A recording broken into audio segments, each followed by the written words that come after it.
Monsieur le Président, Excellences, Mesdames, Messieurs, le Luxembourg s'associe pleinement à la déclaration que la haute représentante a faite au nom de l'Union européenne. Permettez-moi tout d'abord de remercier vivement nos hôtes italiens pour leur accueil chaleureux ainsi que l'équipe italienne pour tous les efforts de diriger une OSCE qui se trouve aujourd'hui dans des eaux troubles. L'année 2018 a malheureusement été caractérisée par un recul inquiétant du multilatéralisme. Le système international basé sur le respect de la règle de droit vacille. L'OSCE n'y échappe malheureusement pas. Nous sommes confrontés à des défis sécuritaires graves qui affectent directement ou indirectement tous les États participants de l'OSCE.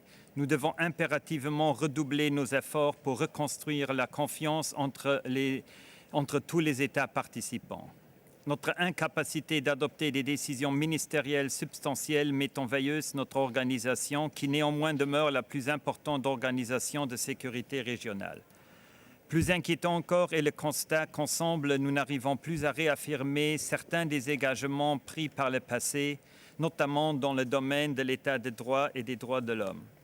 Monsieur le Président, sur l'arrière-fond d'une situation de sécurité de plus en plus fragile en Europe, nous avons plus que jamais besoin d'une OSCE qui soit capable d'agir. Cela vaut avant tout pour la prévention et le règlement des conflits qui restent au cœur du mandat de notre organisation. Nous avons besoin d'une OSCE efficace, professionnelle et moderne. Nous encourageons ainsi le secrétaire général de continuer avec ses efforts de réforme, dont notamment une bien meilleure représentation géographique équitable de tous les États participants au sein du secrétariat et des institutions de l'OSCE. Nous saluons les avancées faites dans le règlement du conflit transnistrien, qui sont encourageantes. Malheureusement, nous sommes loin d'un tel scénario en ce qui concerne le Haut-Karabakh, l'Ossétie du Sud et l'Abkhazie. En 2018, dans le Donbass, la situation a continué à se dégrader et c'est la population locale qui en souffre le plus. Il est impératif de trouver rapidement un règlement politique et durable à la crise. La déstabilisation de l'Ukraine ne sert les intérêts de personne à long terme. À cet effet, il est essentiel que toutes les parties mettent en œuvre l'intégralité des accords de Minsk. L'OSCE doit continuer à jouer son rôle prééminent dans le règlement de cette crise. Pour ce faire, il faut mettre à disposition de la mission d'observation spéciale les assurances sécuritaires nécessaires pour remplir l'intégralité de son mandat. Le Luxembourg est vivement préoccupé par les tensions autour de la mer d'Azov et du détroit de Kerch, après l'usage de la force par la Russie contre des navires de la marine ukrainienne. Le Luxembourg s'est joint aux appels à la retenue et soutient les efforts des partenaires de l'UE, notamment de l'Allemagne et de la France, pour prévenir toute escalade militaire.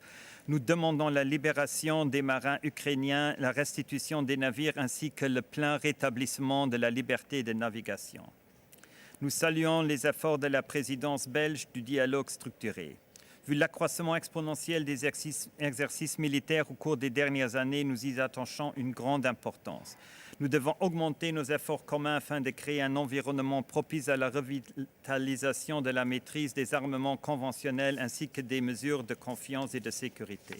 Monsieur le Président, le Luxembourg reste très préoccupé par la situation des droits de l'homme et de l'état de droit dans la zone de l'OSCE. Le Luxembourg continuera de s'opposer à toute vision du monde raciste, autoritaire ou populiste. Nous continuons de croire que chaque personne a les mêmes droits indépendamment de son origine, de sa couleur de peau, de son ethnie, de sa religion, de son orientation ou de son identité sexuelle, de sa situation sociale ou de ses convictions politiques.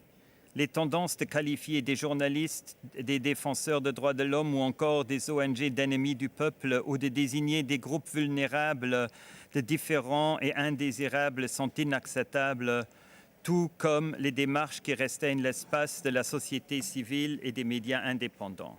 Enfin, je voudrais souhaiter bonne chance à la future présidence slovaque et l'assurer du soutien du Luxembourg. Merci.